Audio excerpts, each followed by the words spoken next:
আওয়ামী লীগের নিবন্ধন স্থগিত হলেও নৌকা প্রতীক থাকবে বলে জানিয়েছেন নির্বাচন কমিশনার আব্দুর রহমান মাসুদ।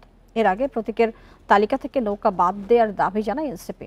এছাড়া শাপলা প্রতীক দেয়া না হলে রাজনৈতিক লড়াইয়ের হুঁশিয়ারি দলটির। দুপুরে নির্বাচন ভবনে সিইসির সাথে বৈঠক শেষে এসব কথা বলেন নেতারা। বুধবার জাতীয় সংসদ নির্বাচন পরিচালনা বিধিমালা সংশোধনের লক্ষ্যে তফসিলে শাপলা ছাড়াই ১১৫টি প্রতীক সংরক্ষণের সিদ্ধান্ত নেয় ইসি। ওই দিনই আইন মন্ত্রণালয়ে ভেটিংয়ের জন্য পাঠানো হয় এ সিদ্ধান্ত। ২২ জুন এনসিপি নিবন্ধন আবেদন দাখিলের সময় শাপলা প্রতীক চায়।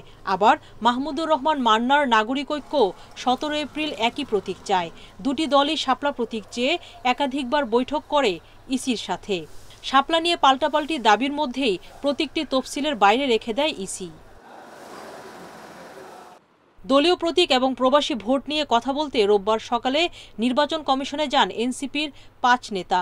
প্রধান নির্বাচন কমিশনারের সাথে বৈঠক শেষে তারা বলেন, আওয়ামী লীগের নিবন্ধন স্থগিত, তাই তাদের দলীয় প্রতীক নৌকা তালিকায় থাকার সুযোগ নেই। আমরা এই বিষয়টি কমিশনের নজরে এনেছি যে আইনগতভাবে আপনারা নৌকাকে এই যে তালিকা, এই তালিকার ভিতরে রাখতে পারেন না যতক্ষণ না এটি সরকার তাদের এই আওয়ামী লীগের উপরে যে সাময়িক নিষেধাজ্ঞা আছে সেটি তুলে নেয়, অথবা আদালতের মাধ্যমে অন্য কোনো নির্দেশনা আছে। এনসিপি নেতারা বলেন, তাদের শাপলা প্রতীক পেতে আইনি বাধা নেই। প্রতীকটি তফসিলে রাখার আবেদন জানিয়েছেন তারা। আমাদের শাপলার কোনো বিকল্প অপশন নাই, কারণ লিগ্যাল ওয়েতে আমরা দেখেছি আইনগতভাবে শাপলা পেতে আমাদের কোনো বাধা নেই। যদি বাধা দেওয়া হয় সেটা আমরা রাজনৈতিকভাবে লড়াই করব। এদিকে আওয়ামী লীগের নিবন্ধন স্থগিত হলেও নৌকা প্রতীক থাকবে বলে জানিয়েছেন কমিশনার আব্দুর রহমান মাসুদ। আওয়ামী লীগ বাদ দেন, যে কোনো দলই, কোনো দল যদি নিজে থেকে ডিজলভ হয়ে যায়, এই পার্টির অস্তিত্ব যদি না থাকে, তার মার্কাটা কিন্তু নির্বাচন কমিশনের কাছে থাকবেই।